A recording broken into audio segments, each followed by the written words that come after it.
మాట్లాడే ముందు వాళ్ళ పరిధి మాట్లాడాలని ఊరికే వెళ్ళడం తిడుతుంటే ఊరికి చూస్తూ ఊరుకోరు. భారతీయ జనతా పార్టీకి రాష్ట్రంలో ఆఫీస్ తాళం వేసుకోవాలి. విభజనను తిట్టిన తర్వాత వాళ్ళకి హక్కెక్కరు సార్. నేను రాజకీయ విమర్శ చేయదలుచుకోలేదు. గౌరవ మంత్రి గారు మాట్లాడినట్టు నేను తిరిగి మాట్లాడదలుచుకోలేదు. కానీ అధ్యక్ష, కొన్ని ఆరోపణలు చేసినప్పుడు ఈరోజు గౌరవ మంత్రి గారికి మీ ద్వారా ఒక విషయం స్పష్టం చేయదలుచుకున్నాం అధ్యక్ష. ఆ రోజు పార్లమెంట్లో భారతీయ జనతా పార్టీ మద్దతు లేకుంటే కాంగ్రెస్ పార్టీ బిల్లు పెట్టడానికి ముందుకొస్తుండేనా? కాంగ్రెస్ పార్టీ బిల్లు పెట్టడానికి మీకు శక్తి ఉండేనా? టీఆర్ఎస్ పార్టీకి ఇద్దరే పార్లమెంటు సభ్యులుంటే వాళ్ళు ఎక్కడ ఉన్నారో టీవీ ఫుటేజ్లలో ఆ రోజు కనిపించలేదు.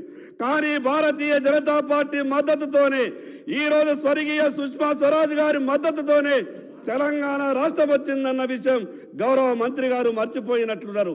అధ్యక్ష, ఈ తెలంగాణ సాంప్రదాయం ఎవరైనా సాయం చేస్తే సచ్చేదాకా గుర్తుంచుకుంటారు. అంత గొప్ప సాయం చేసినటువంటి భారతీయ జనతా పార్టీ మీద ఆరోపణలు చేయడానికి వీళ్ళకు మనసు ఎట్లొస్తున్నదో నాకైతే అర్థమైతే లేదు అధ్యక్ష. గౌరవ ముఖ్యమంత్రి గారు ఒక మాట మాట్లాడినారు. ఈ రాష్ట్ర ప్రయోజనాల కొరకు కేంద్ర ప్రభుత్వంతో మేము సఖ్యతగా ఉంటామని. నేను చాలా సంతోషపడ్డా అధ్యక్ష. ఎందుకంటే గౌరవ ముఖ్యమంత్రి గారు మాట్లాడినటువంటి మాటలు విన్న తర్వాత నాకు చాలా సంతోషం అనిపించింది. ఎందుకంటే గతంలో ప్రధానమంత్రి గారు ఈ రాష్ట్రానికి శంకుస్థాపనలకు ప్రారంభోత్సవాలకు వచ్చినప్పుడు గతంలో ఉన్నటువంటి ప్రభుత్వం మాజీ ముఖ్యమంత్రి గారు ఈ తెలంగాణ రాష్ట్ర ప్రయోజనాలు దెబ్బతీసే విధంగా ఆ శంకుస్థాపనలో ప్రారంభోత్సవాల్లో పాల్గొనలేదు. దానివల్ల తెలంగాణకు అన్యాయం జరిగిందని కొంత భయపడ్డాం అధ్యక్ష.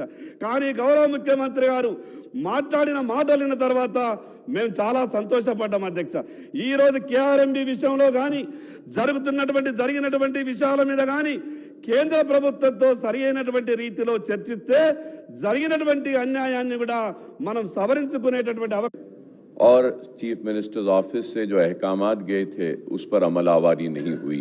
तो उस ताल्लुक से मैं ये कहना चाहता हूँ कि 1 महीने में रमज़ान का आगाज़ होगा, तो अभी से अगर रमज़ान के इंतज़ामात की मीटिंग बुलाई जाती है और अहकामात दिए जाएं कि रमज़ान के